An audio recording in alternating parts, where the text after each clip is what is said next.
নমস্কার বন্ধুরা, সুনিতার হেসেলে সবাইকে স্বাগত। আজ শেয়ার করব পটল চিংড়ির রেসিপি একদম অন্যরকম পদ্ধতিতে। আমি সাধারণত যেভাবে বানিয়ে থাকি সেটাই আজ আমি আপনাদের সঙ্গে শেয়ার করব। চলুন তাহলে দেখে নেওয়া যাক। এখানে দেখুন আমি আলু আর পটলগুলোকে একটু অল্প করে খোসা ছাড়িয়ে পটলগুলোকে 2 টুকরো করে কেটে নিয়েছি, আর এখানে আলুগুলোকে একটু বড় টুকরো করে কেটে নিয়েছি। এখানে 300 গ্রাম পরিমাণে চিংড়ি মাছ নিয়েছি। মাছটাকে কিন্তু খোসা ছাড়িয়ে পরিষ্কার করে ধুয়ে নিয়েছি। এখানে মশলার মধ্যে নিয়েছি আদা, রসুন, পেঁয়াজ, একটা টমেটো, আর নিয়েছি পরিমাণ মতো একটু কাঁচা লঙ্কা। এই সমস্ত কিছুর একটা মসৃণ পেস্ট তৈরি করে নেব। ওভেনে একটা কড়াই বসিয়ে দিয়েছি, তাতে দিয়ে দিয়েছি পরিমাণ মতো সর্ষের তেল। তেলটা বেশ ভালো করে গরম হয়ে গেলে এর মধ্যে প্রথমেই টুকরো করে রাখা আলুগুলোকে দিয়ে দেব। আলুগুলোকে একটু লবণ আর হলুদ দিয়ে লালচে কালার করে কিন্তু ভেজে নেব। দেখুন এইভাবে নাড়াচাড়া করতে করতে আলুটাকে বেশ লালচে কালার করে ভেজে নিয়েছি। এবার আলুগুলোকে তুলে নেব। নিয়ে ওই তেলের মধ্যেই আমি পটলগুলোকেও কিন্তু ভেজে নেব। আর পটল ভাজবার সময় আলাদা করে কিন্তু আর লবণ হলুদটা ব্যবহার করব না, আর ঢাকাও দেব না। দেখুন পটলগুলোকেও কিন্তু ভেজে নিয়েছি। এর থেকে বেশি আর লালচে করব না। এতে কী হবে, পটলের যে নিজস্ব রং আছে সেটা কিন্তু থাকবে না, নষ্ট হয়ে যাবে। ওই তেলের মধ্যেই ফোড়ন হিসাবে দিয়ে দিয়েছি গোটা জিরে, শুকনো লঙ্কা, তেজপাতা। ফোড়নটা ভাজা হয়ে গেলে এর মধ্যে বেটে রাখা মশলাটাকে কিন্তু দিয়ে দিয়েছি জিরের গুঁড়ো, আর দিয়েছি পরিমাণ মতো হলুদ আর একটু কাশ্মীরি লঙ্কার গুঁড়ো। স্বাদ অনুযায়ী লবণ দিয়ে দিয়েছি, আর টেস্টটাকে একটু ব্যালেন্স করার জন্য সামান্য একটু চিনি দিয়ে দিয়েছি। খুব ভালো করে এইভাবে নাড়াচাড়া করতে করতে মশলাটাকে কিন্তু খুব সুন্দর করে কষিয়ে নিয়েছি।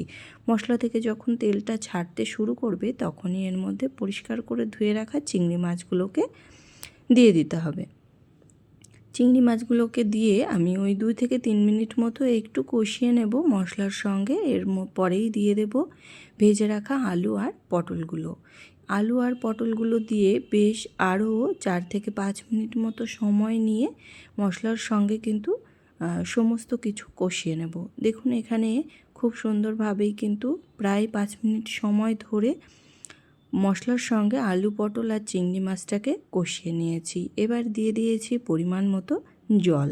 খুব ভালো করে জলটাকে কিন্তু মিশিয়ে নেব। মিশিয়ে নিয়ে এখানে আমি ঢাকা দিয়ে রেখে দিয়েছিলাম 10 মিনিটের জন্য। যতক্ষণ না পর্যন্ত আলু, পটল সমস্ত কিছু সেদ্ধ হয় ততক্ষণ পর্যন্তই ঢাকা দিয়ে রেখে দিয়েছিলাম। এখানে আমি প্রায় 10 মিনিট মতো ঢাকা দিয়ে রেখে দিয়েছিলাম। এখানে দেখুন আলু, পটল, চিংড়ি মাছ সমস্ত কিছুই কিন্তু খুব ভালোভাবেই সেদ্ধ হয়ে গেছে। এবার এর উপর থেকে দিয়ে দেব একটু গরম মশলার গুঁড়ো, আর কোনো কিছুই কিন্তু এর মধ্যে আমি ইউজ করব না। তবে আপনারা চাইলে এখানে 1 চামচ ঘি ইউজ করতে পারেন, কিন্তু আমি আজ ঘিটা ব্যবহার করব না।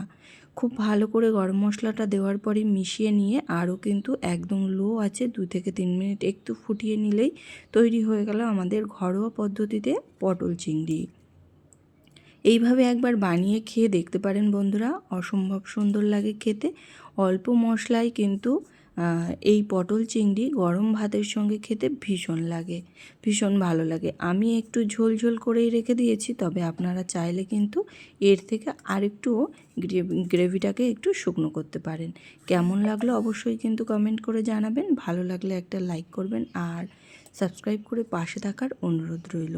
আজকের মতো এই পর্যন্তই। আবার দেখা হবে নতুন কোনো রেসিপি নিয়ে। ভালো থাকবেন, সুস্থ থাকবেন। ধন্যবাদ।